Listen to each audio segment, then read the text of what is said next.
ব্যাঙ্গালোরে একটা খুব সুন্দর জায়গার হঠাৎ করে একদিন সন্ধান পেয়ে গেলাম, আর অমনি আমরা দুজনে বেরিয়ে পড়লাম সেই জায়গাটা দেখতে। তো জায়গাটাতে গিয়ে তো মাথা খারাপ হয়ে গেল, এত সুন্দর জায়গা। আইকিয়া ব্যাঙ্গালোরে যারা থাকে তারা নিশ্চয় অনেকে ভিজিট করেছে, আবার অনেকে ভিজিট করেনি। যারা করেনি তারা তাড়াতাড়ি যাও, আর হাতে মোটামুটি 3-4 ঘন্টা নিয়ে যাবে। নিজের স্বপ্নের ঘরকে সুন্দরভাবে সাজাতে গেলে এখানে তো একবার ভিজিট করতেই হবে।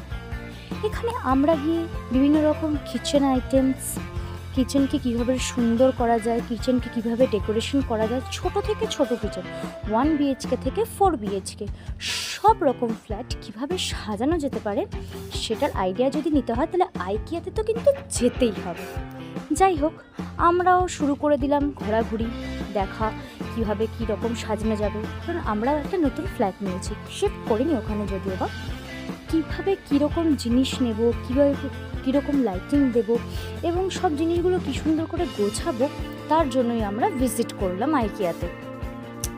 এখানে ভীষণ সুন্দর সুন্দর ডাইনিং টেবিল, ভীষণ সুন্দর সুন্দর লাইট, কিচেনের আইটেম, বিভিন্ন রকম কম্পিউটার সেট আপ এবং বিভিন্ন রকম ফুলদানি, বাচ্চাদের বেডরুম কীভাবে সাজানো যায় সেটা দেখে তো মাথা জাস্ট ঘুরে গেল। বেসিন, এটা 1 BHK একটা রুম, কি সুন্দর ডেকোরেশন করেছে দেখুন। আমাদের যেটা সব থেকে ভালো লেগেছে সেটা হচ্ছে সোফা।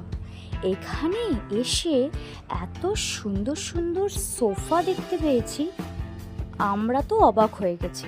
যাই হোক, এল শেপ সোফা, বেড কাম সোফা, হরেক রকম এখানে অপশন আছে। আমরা অবশ্য বেড কাম সোফাটা বেশি প্রেফার করি, কারণ ফ্ল্যাটে আমাদের জায়গাটাও কম থাকে অনেক সময় ফ্ল্যাটে, এবং ফ্ল্যাটে সোফা কাম বেড হয়ে গেলে যদি কোনো লোকজন চলে আসে তাদেরকে ভালো করে আতিথেয়তাও করা যাবে। যাই হোক, এখানে তো ভীষণ অপশান আছে, আর কালারগুলো জাস্ট অসাধারণ, সোবার, সফিস্টিকেট, এত সুন্দর কালার কম্বিনেশন, প্রত্যেকটা জাস্ট ওয়াও। কোনটা ছেড়ে কোনটা দেখবো আমি তো বুঝতেই পারছি না। তোমাদের যদি কোনো একটু ভালো লেগে থাকে তোমরা একটু পজ করে কালারগুলো কিন্তু দেখতে পারো, খুবই সুন্দর কালারগুলো। যাই হোক, অনেকটা সময় ঘুরে ঘুরে সোফা দেখার পর আমরা এর পরে যেটা দেখছিলাম সেটা হচ্ছে এখানকার লাইটিং। উফ, কি চরম লাইটিং! এত সুন্দর লাইটিং যে হতে পারে এটা তো আইডিয়াই করতে পারতাম না যদি আমরা এখানে না যেতাম।